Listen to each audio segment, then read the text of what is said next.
Hello there and welcome back. Let's continue with the brain that we started reviewing in the nervous system, and I'm going to break it down into small segments so that you can continue to follow and digest and understand and grasp and put your heart to understand the brain.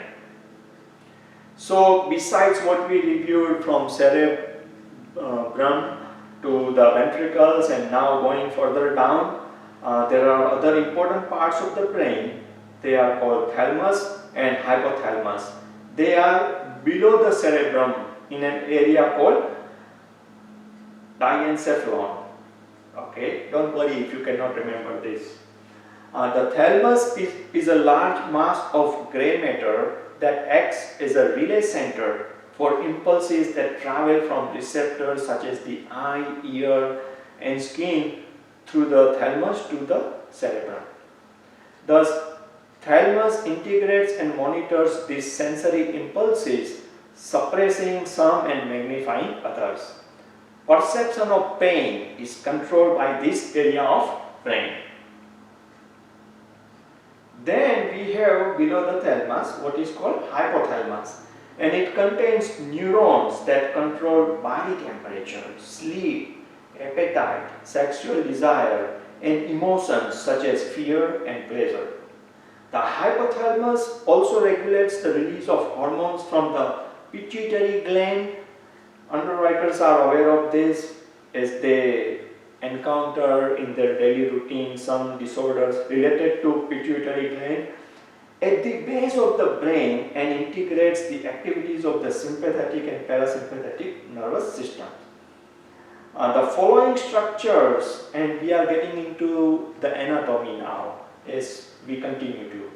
The following structures within the brain lie below the posterior portion of the cerebrum and connect the cerebrum with the spinal cord, and they are cerebellum, pons, and medulla oblongata. The pons and medulla are part of brainstem. Remember the brainstem in the prior video we reviewed, and I said we will get into that. So that is brainstem right here. The pons and the medulla are part of the brainstem.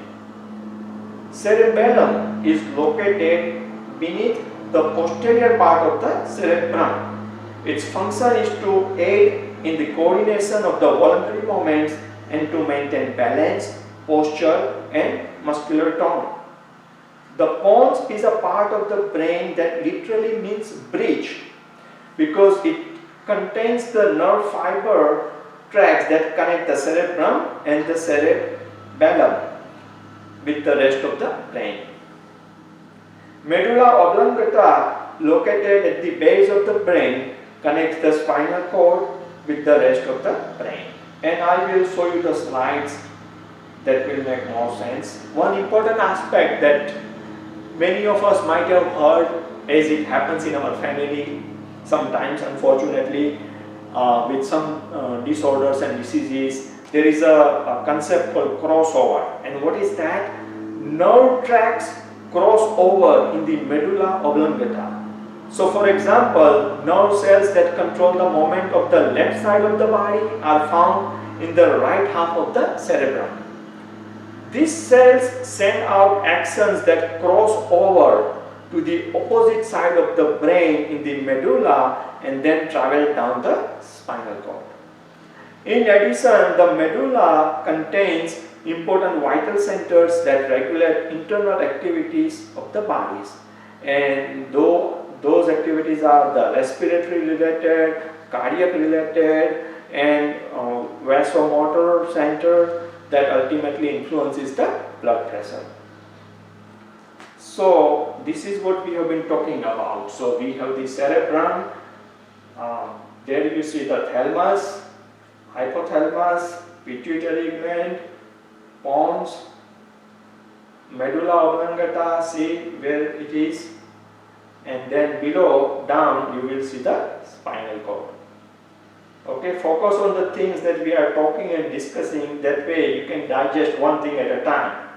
So you have a cerebral cortex, you have a pituitary gland, different names for the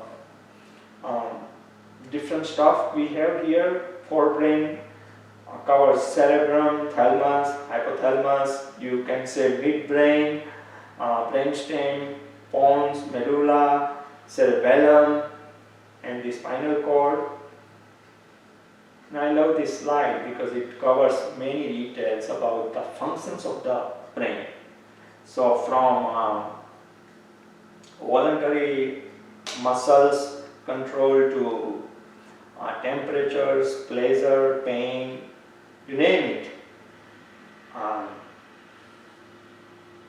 Movement, problem solving, I'm not going to read all those laundry lists, but whatever you can think of, language comprehension, perception, vision, everything is here.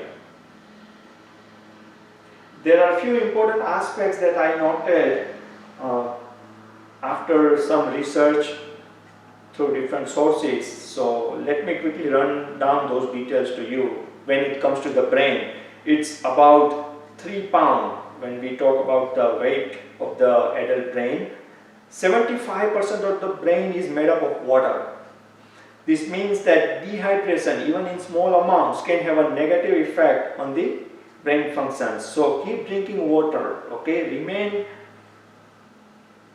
hydrated. The human brain will grow 3 times its size in the first year of the life. It continues to grow until we are about 18 years old. And we have covered this before, but the human brain contains billions, 100 billion neurons. So tiny units. Info runs between the neurons in your brain to everything we see, think or do, and it could go anywhere from 250 miles per hour, so on and so forth. The dreams are connected to how we perceive things. It has to do with the psychological factors, neurological factors, so that is out there. And interestingly, you may be curious to know, but our brain uses 20% of the oxygen in the blood in our body. Okay? And needless to say that alcohol abuse is not good, so better don't abuse the alcohol. Okay? So different things on the brain, and sky is the limit. Okay? And that's what our scientists and doctors are doing. They do come up with more and more research and findings, and they share with us. So we'll continue to learn from them. See you soon. Take care. Bye-bye.